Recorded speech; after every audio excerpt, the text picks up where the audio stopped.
Rukun Islam yang kelima yaitu haji.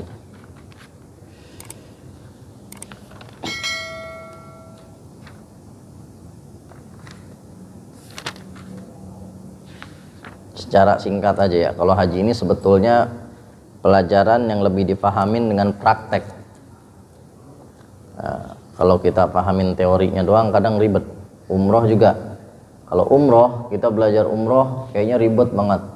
Sa'i di mana, terus nanti tawaf bagaimana, ihram itu di mana, puyang kita kadang-kadang. Tapi begitu kita ikut umroh nggak pakai belajar juga bisa. Tapi mudah-mudahan dengan kita belajar ilmu haji ini Allah Subhanahu wa taala permudahkan kita untuk berangkat haji, dan mudah-mudahan Allah Subhanahu wa taala permudahkan kita umrah dan ziarah kepada Nabi Muhammad sallallahu alaihi wasallam. Amin ya rabbal alamin. Wa ammal hajj fa huwa khamis. Dan adapun haji yaitu rukun kelima min arkanil Islam, rukun yang kelima daripada rukun Islam. Wa huwa ala kulli muslimin mukallafin hurrin wa kadzal umrah. Haji itu wajib atas setiap muslim yang mukallaf, dia balik dan berakal.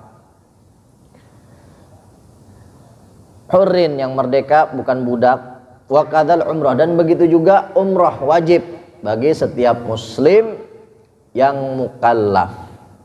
Jadi dia Islam, dia sudah balik dan berakal, maka wajib untuknya haji dan umrah fil umri marrah, minimal seumur hidup sekali, bisyarat al istita'ah, dengan syarat mampu.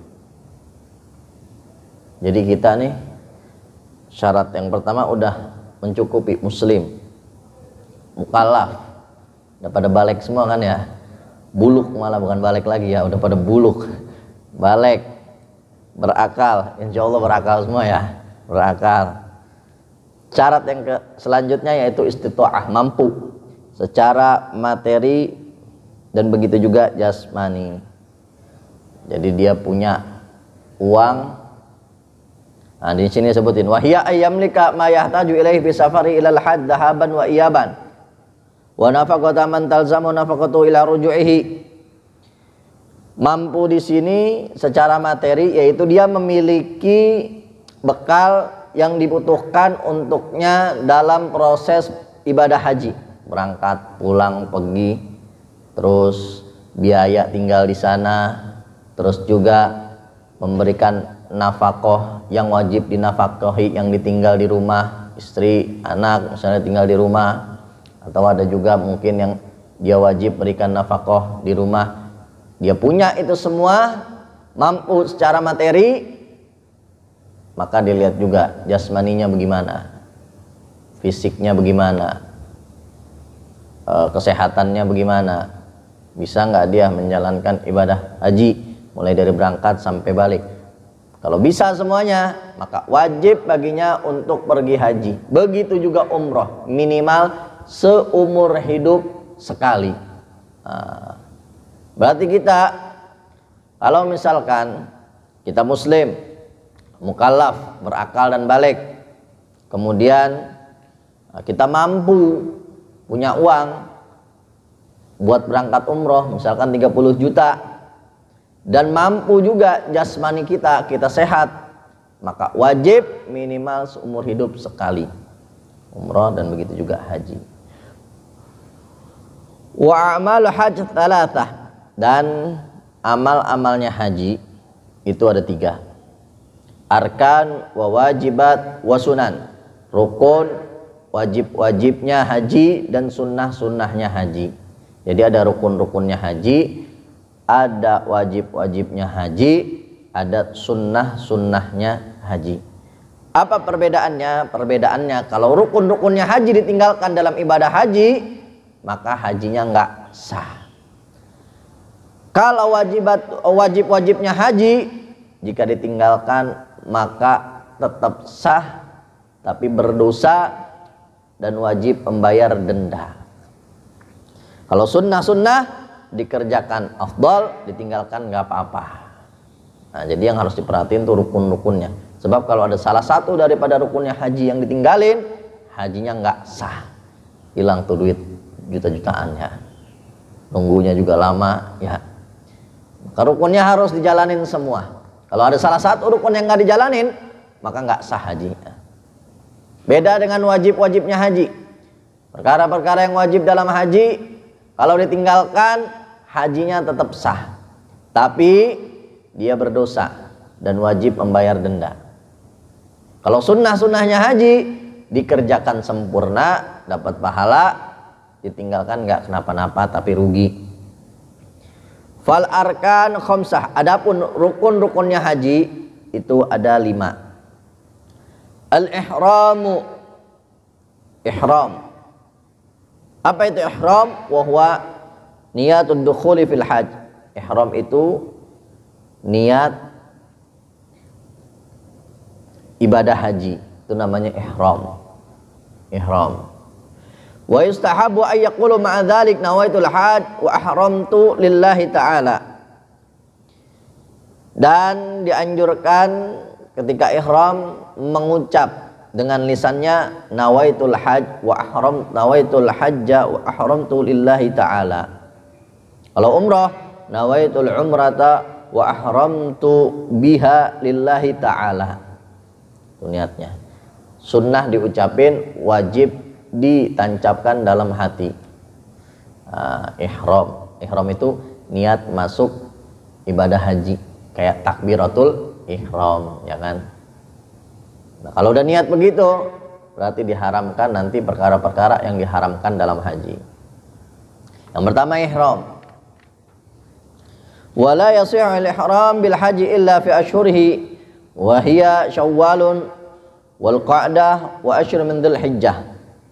Dan tidak sah niat haji atau ihram kecuali di bulan-bulan haji. Apa bulan-bulan yang diperbolehkan kita untuk melaksanakan ibadah haji? Bulan Syawal, bulan Dzulqa'dah, dan 10 hari daripada bulan Dzulhijjah. Jadi misalkan orang berangkat dari Syawal, dia pengen haji, ya, tapi kan tetap nanti harus wukuf, nungguin tanggal 9 Dzulhijjah. Misalkan dia berangkatnya dari Syawal nih, dari Syawal pengen berangkat, udah namanya dari Syawal berangkat. Niat haji dari Syawal. Syawal itu habis pas bulan Lebaran Idul Fitri, Syawal berangkat. Niat saya niat haji. Udah tuh. Ntar perkara-perkara yang diharamin tuh dalam ibadah haji. Soalnya dia udah masuk ke dalam ibadah haji. Nah, misalkan nggak boleh nutup kepala laki-laki, nanti ada yang haram-haram bagi orang yang melaksanakan ibadah haji. Nggak boleh mencukur rambut, mencukur kuku, menggunting kuku. Dari Syawal, Dzulqa'dah, Dzulhijjah lagian. Siapa suruh mulai dari Syawal? Padahal rata-ratanya orang mulai haji itu dari tanggal 8 Dzulhijjah. Soalnya habis itu wukuf. Wa akhiruha tulu'ul fajr lailatul nahar. Dan akhir waktunya haji itu tulu'ul fajr lailatul nahar, yaitu ketika terbitnya fajar di hari Idul Adha tanggal 10 Dzulhijjah. Jadi bisa tuh haji itu sehari doang tuh bisa kalau ngejalanin rukunnya doang. Ntar rukun-rukunnya kita sebutin. Itu pertama ihram, niat haji. Kalau umroh bebas kapan aja kalau umroh nggak ada waktunya. Kalau haji setahun sekali. Jadi haji itu minimal setiap tahun, ya, maksimalnya setiap tahun. Nggak ada tuh orang yang 1 tahun 2 kali haji, 3 kali haji, nggak ada. Soalnya waktunya nggak bisa di hari-hari yang lain selain hari-hari yang ditentukan. Wabakil arkan. Dan kemudian selanjutnya, rukun yang selanjutnya tadi kan ihram, niat melaksanakan ibadah haji. Kemudian yang kedua, wukuf bil Arafah, berdiam diri di padang Arafah. Aduh. Kalau Arafah nih, jadi ntar dah kita gambarinnya, kita ingetin dulu rukun-rukunnya. Wukuf bil Arafah, wukuf di padang Arafah yang kedua. Wa tawaf al ifadah, yang ketiga tawaf. Wa sa'yu dan sa'i. Yang kelima, yang terakhir, wal halq awit taksir, mencukur rambut atau menggundulkannya, minimal 3 rambut gitu. Nah itu rukun-rukun haji.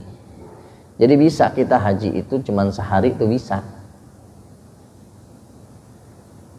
Misalkan berangkat tanggal 8 sampai di Mekah, niat ihram di Mekah. Tanggal 9 berangkat ke Arafah, ke Padang Arafah. Tanggal 9 berangkat ke Padang Arafah, malamnya langsung dah tuh, langsung tawaf dia ya. Jadi ini Ka'bah, nanti tuh ada daerah, nah ini Arafah namanya. Nah, ada Mina, ada Muzdalifah, nanti berangkat ke Arafah tanggal 9, berdiam diri di Arafah. Malamnya dia berangkat ke Mekah buat tawaf ya. Habis tawaf selesai dia sa'i, bukit Safa ke Marwah, selesai sa'i udah cukur rambut, selesai. Tuh kalau ngejalanin rukunnya doang, tapi habis itu dosa ninggalin yang lainnya tuh, kewajiban, habis itu bayar denda, sah. Kalau umroh begitu, nggak pakai wukuf, malah umroh bentaran doang. Umroh itu kita misalkan berangkat niat ihram sampai ke Mekah, habis itu kalau umroh itu nggak pakai wukuf, jadi nggak perlu ke Padang Arafah, nggak perlu, datang tawaf sa'i, habis itu gunting rambut, selesai. Nggak lama, umroh itu nggak lama. Makanya kalau sekarang di mana sa'i ya, di mana Arafah, di mana kita tawaf, di mana nanti ihram. Nanti kalau udah berangkat mah udah ada yang ngarahinnya, enak. Nah itu rukun-rukunnya haji. Yang pertama ihram, yang kedua wukuf di Padang Arafah, yang ketiga tawaf, yang keempat sa'i, yang kelima mencukur rambut atau menggundulkannya. Wal arkan umrah ya arkan haj illa wukuf walaysa minha tuh. Sedangkan rukunnya umrah yaitu rukun-rukun haji yang tadi, kecuali wukuf atau berdiam diri di Padang Arafah, itu bukan termasuk daripada rukun-rukunnya umrah.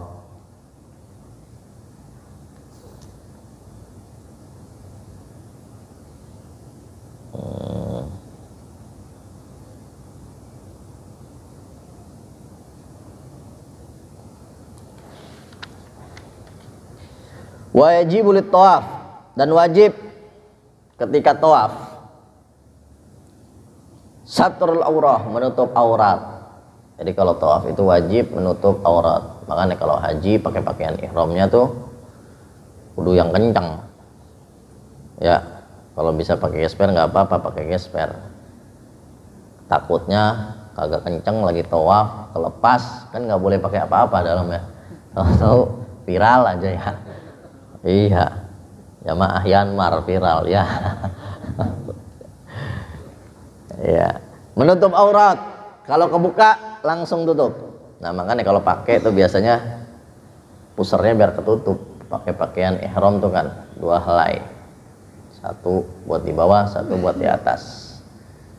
Itu kalau bisa pusernya tuh tutup sampai puser tutupnya. Kalau bisa jangan sampai merosot. Kalau merosot kelihatan pusar aurat, makanya tutup yang kencang biar pusarnya ketutup juga. Begitu juga kayak sholat juga tuh, kalau kita pakai sarung, pakai celana, di atas pusar aja, takutnya begitu kita sujud atau ruku kan dari sini kelihatan nih pusar kita, batalin sholat kita. Begitu, apalagi kalau pakai celana di bawah pusar, bajunya cingkrang, pas sujud belahannya kelihatan ya, itu bisa membatalkan sholat. Hitam, sering lihat ini ya. Yang pertama menutup aurat, wa tahara minal hadatsin. Yang kedua suci dari dua hadas, hadas kecil maupun hadas besar. Orang tawaf itu harus suci dari hadas kecil atau hadas besar. Hadas kecil harus wajib wudu, hadas besar harus wajib mandi. Tapi bagaimana kalau tawaf? Tawaf itu kan banyak perempuan bareng kita, susah buat menghindar nggak bersentuhan itu. Nah, disinilah pentingnya perbedaan. Al-ikhtilaf ummati rahmah, kata Nabi. Perbedaan di antara umatku itu adalah rahmat bagi mereka. Dalam mazhab kita Syafi'i, kalau bersentuhan kulit laki-laki perempuan yang sudah besar yang bukan mahram itu hukumnya membatalkan wudu, yang disentuh ataupun yang nyentuh, baik dengan syahwat ataupun tidak dengan syahwat, batal dalam mazhab kita, mazhab Syafi'i. Di mazhab Imam Malik itu tidak membatalkan wudu. Nah, mazhab Imam Malik nggak ngebatalin wudu kalau bersentuhan kulit sama laki-laki, perempuan sama laki-laki. Bagaimana caranya kita tawaf terus batal kita biar wudu kita biar nggak batal-batal? Taklid, ngikut ke mazhab Imam Malik.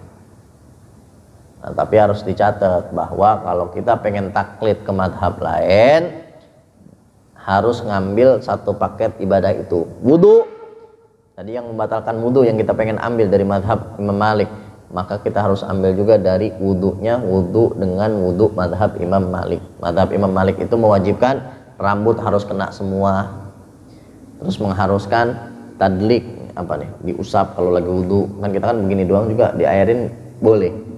Kalau mazhab Imam Malik harus diginihin, rambut harus kena semua. Baru begitu tawaf, dari wudunya dia udah taklid ke mazhab Imam Malik, tawafnya juga nanti pas batalnya ngikutin mazhab Imam Malik, jadi nggak batal. Kalau kita mazhab Imam Syafi'i berabe, batal lagi, batal nggak kelar-kelar. Sampai jamaah umrohnya lu balik ke Indonesia dia belum kelar-kelar tawaf ya. Iya. Anin najasa. Wa tahara anin najasa, dan begitu juga suci dari najis. Wa ayyakuna sab'at tawafat fil masjid, dan hendaknya tawaf itu 7 kali putaran. 7 kali putaran. 7 kali putaran. Ka'bah di sebelah kiri, nanti ada batasnya tuh. Dari Hajar Aswad tuh ada batasnya, kita mulainya dari situ. Kalau kita masuk ternyata ada pintu lain, berarti belum dihitung tuh 1. Nyampe sini baru 1. Mulai 1. 1, 2, 3. Dan Ka'bah harus di sebelah kiri kita, nggak boleh kita ngadep begini, berarti Ka'bah di depan kita. Atau misalkan nengok ke sono, berarti Ka'bah di belakang kita. Atau nyari jamaah yang ketinggalan, berarti Ka'bah di sebelah kanan kita. Nah, ya, harus tetap di sebelah kiri terus Ka'bah tuh. Udah. Tawaf 7 kali.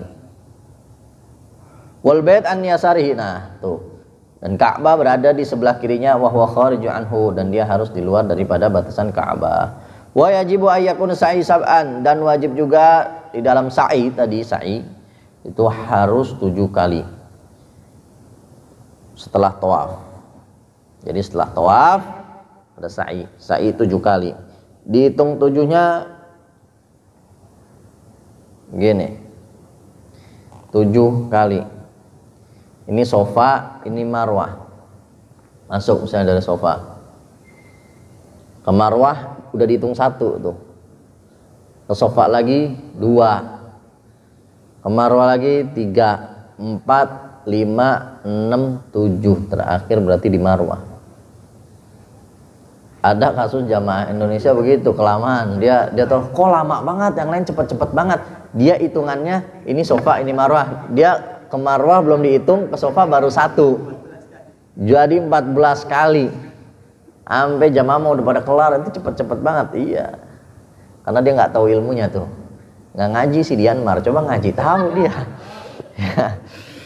Insya Allah jamaah Dianmar mah nggak ada yang salah, insya Allah. Mudah-mudahan dilancarin semua biar bisa pada umroh dan haji. ba'da tawaf. Wa yabda Safa wa yakhtim bil Marwah, dimulai dari Safa dan diakhiri dari Marwah. Wa wajibatul hajj, dan wajib-wajibnya haji. Nah, ini wajib-wajibnya haji nih. Yang kalau ditinggalkan tetap sah hajinya tapi berdosa dan wajib membayar denda. Yang pertama al-ihramu minal miqat. Yang pertama niat ibadah haji dari miqat. Miqat itu tempat-tempat yang sudah ditentukan oleh syariat. Jadi ini Mekah ada batasannya namanya miqat. Jadi kalau dari Yaman misalnya datang Yalamlam, misalkan dari Irak ada lagi Datul Irak, misalkan dari mana ada batasan-batasan tempatnya tuh. Makanya itu wajibnya haji. Rata-rata jamaah umroh itu di Indonesia itu cuman sebagian pendapat ulama ngebolehin sih. Dia mulainya dari pas bandara Jeddah. Niat ihram semua ya, niat ihram semuanya. Nah itu khilaf, ada yang ngebolehin, ada yang nggak ngebolehin. Ada yang ngebolehin, ada yang nggak boleh. Kalau nggak ngebolehin berarti dia ninggalin wajibnya haji. Nah, gitu. Atau misalkan dia hajinya umroh dulu. Ya. Hajinya umroh dulu. Hajinya umroh dulu dia. Haji apa tamattu. Dia umroh dulu, selesai umroh, dia kan udah ada di Mekah, mikot di luar Mekah nih, di provinsi Mekah. Dia udah di Mekah, udah umroh selesai tadi tuh, dia niat ihram, dia tawaf, dia sa'i, dia udah cukur, habis umroh nih, selesai umroh. Habis itu besoknya dia niat haji dari Mekah, dia nggak ke mikot. Nah banyak jamaah haji juga yang begitu, rata-rata sih begitu. Kadang ada juga yang dari bandara udah pakai pakaian ihram. Karena dia tahu bahwa nanti pas di pesawat tuh dikasih tahu, sekarang kita udah sampai mikot, yang mau niat silahkan niat. Nah, kalau niat udah wajib pakai pakaian ihram, nggak boleh lagi tuh pakai pakaian yang lain, begitu. Dia udah nggak boleh lagi tuh dia pakai pakaian yang ada jahitannya, nutup kepalanya dan lain sebagainya dari atas. Nah, itu yang pertama wajib-wajibnya haji, niat hajinya dari miqat. Wal mabit di Muzdalifah lailatun nahar, dan bermalam di Muzdalifah malam hari raya. Jadi malam hari raya tuh habis dari wukuf itu kita menjalankan wajib haji, yaitu mabit di Muzdalifah, bermalam di Muzdalifah walaupun sebentar. Wal mabit layali tasyrik bi Mina, dan bermalam di Mina di malam-malam tasyrik 11, 12, 13. Waromyu, dan lempar hajar, jumroh, romyul hajar, lempar jumroh. Lempar jumroh itu wajibnya haji. Jadi kalau ditinggalkan sah hajinya, tapi berdosa dan wajib bayar denda. Wa tawaful wada, dan tawaf wada, tawaf buat keluar dari Mekah, perpisahan. Jadi selesai haji apa segala macam, pengen keluar Mekah, entah itu langsung balik atau ke Madinah, biasanya ziarah habis itu baru balik, itu harus tawaf wada dulu. Kalau nggak tawaf wada, maka dia berdosa dan wajib bayar denda. Wa amma sunan haji, dan adapun sunnah-sunnahnya haji, fakullu ma siwal arkan wal wajibat. Sunnah-sunnahnya haji itu selain yang tadi disebutin, selain rukun dan selain wajib-wajibnya haji. Berarti talbiyah labbaik Allahumma labbaik itu sunnah. Berarti apa lagi? Pas sa'i lari itu sunnah. Pas tawaf ada baca-bacaannya, pas sa'i ada baca-bacaannya, itu sunnahnya haji semua. Tawaf ngobrol boleh tapi nggak pantas. Sa'i ngobrol boleh tapi nggak pantas. Sayang, juta-jutaan kita ngeluarin duit buat ngobrol doang di sono. Ngobrol lagi nggak ada habisnya. Faman taraka ruknan lam yasih hajjuhu, barang siapa yang meninggalkan rukun maka enggak sah hajinya. Wala yahillu ihramihi hatta ya'ti bihi wala yujbiruhu damun wala ghairuhu, maka tidak sah ihramnya kecuali dia melaksanakan wajib-wajibnya, rukun-rukunnya haji. Tidak bisa dibayar dengan denda dan tidak bisa ditutupi juga dengan apakah, maka hajinya tidak sah. Wa thalatha minal arkan la tafutuhu madama hayyan. Dan 3 perkara rukun yang tidak boleh tinggalkan selama ia masih hidup, yaitu tawaf, sa'i dan halaq. Tawaf, sa'i dan halaq. Tawaf sama sa'i sama cukur itu kan nggak ada batasan waktunya, wukuf doang yang ada batasan waktunya, itu tanggal 9 Dzulhijjah. Tanggal 9 Dzulhijjah dia wukuf.